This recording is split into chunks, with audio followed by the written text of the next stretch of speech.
Hello বন্ধুরা, তোমরা সকলে কেমন আছো? আশা করছি ভীষণ ভালো আছো।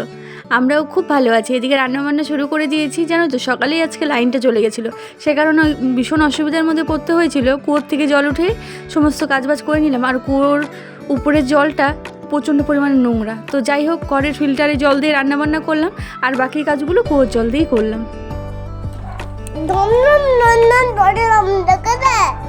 ঠিক আছে, কি বলতেছে? আবার যখন আসবে বড় নাম নাম নিয়ে আসবে, ঠিক আছে? হ্যাঁ, আবিন আবিন পুতি পুতি আবিন আইসক্রিম আবিম আবিম আইসক্রিমকে আবিম বলে। আইসক্রিম। আমার মাম্মাম সোনা তার ঠাম্মিকে বড় একটা লিস্ট ধরিয়ে দিল, এর পরের বার যখন আসবে তখন এইসব জিনিস যেন নিয়ে আসে।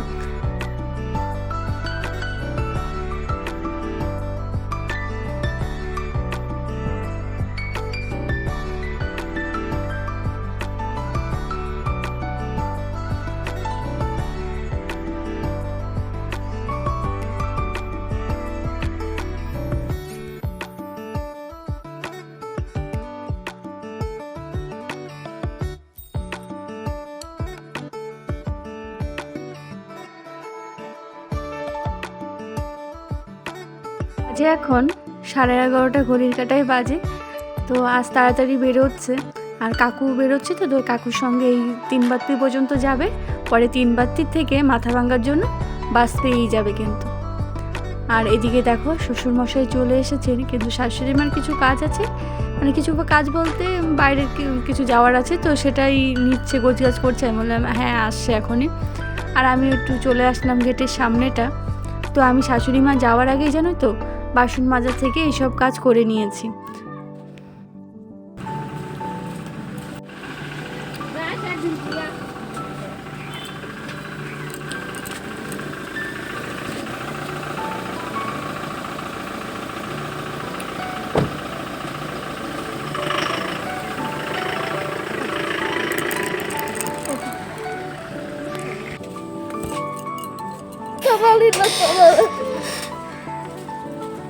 আজকে আমি একটা জিনিস বানিয়েছি তোমার জন্য।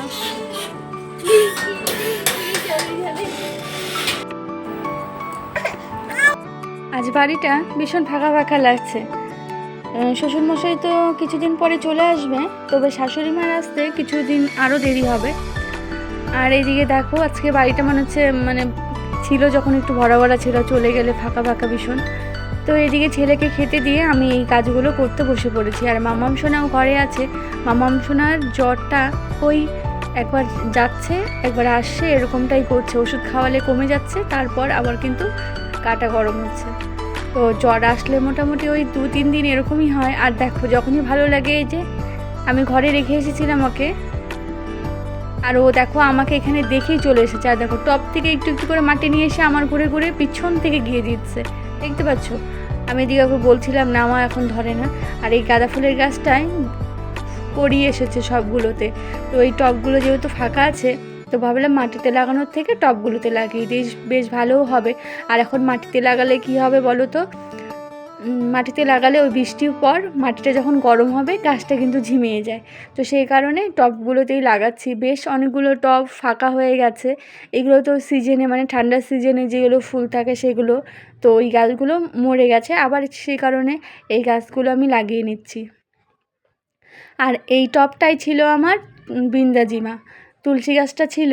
তো তাই ওই তুলসী গাছটা তো শুকিয়ে গেছিলো, তো ওটাকে আগেই আমি উঠিয়ে জলে ফেলে দিয়েছিলাম। তো ওই মঞ্জুরি থেকেই অনেকগুলো আবার চারা হয়েছিল, সেখান থেকেই 3টা গাছ উঠিয়ে আমি এই টবটায় এই যে লাগিয়ে দিলাম। তো এই টবটা আমি এখন যেই স্ল্যাবসটার উপরে ছিল সেখানেই রেখে দেবো।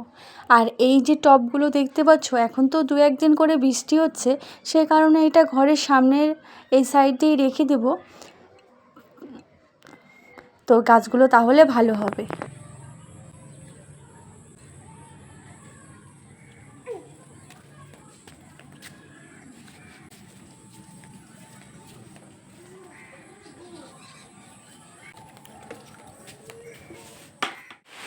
তুলসী গাছটা আবার এখানে লাগিয়ে দিলাম, আর এখানে ওই গাঁদা ফুলের ডালগুলো লাগালাম। আর এই যে মঞ্জুরি পড়ে এই যে এখান দিয়ে অনেকগুলো বেশ তুলসীর চারা হয়েছে।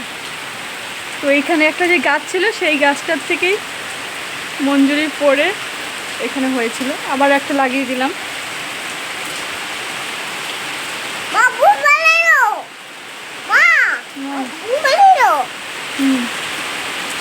বাইরে এই যে আবারও বৃষ্টি শুরু হয়েছে।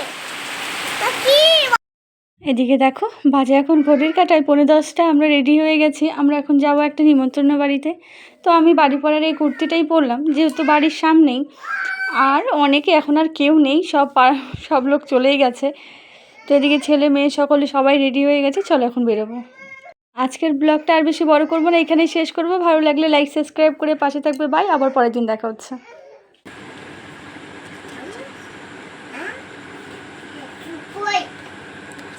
এদিকে এদিকে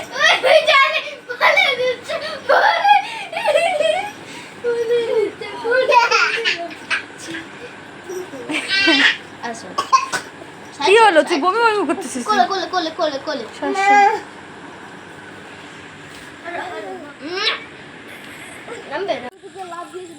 না ভালো হবে একদিন ছেড়ে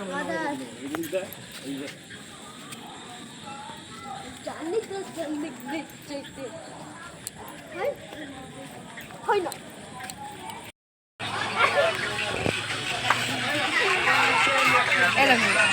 দীপা কিন্তু এআই এর কামাল আমার বান্ধবীকে ছেলে বানাই দিতে। ছেলেটাও সুন্দর আছে, মানাইছে। হ্যাঁ আমি তাহলে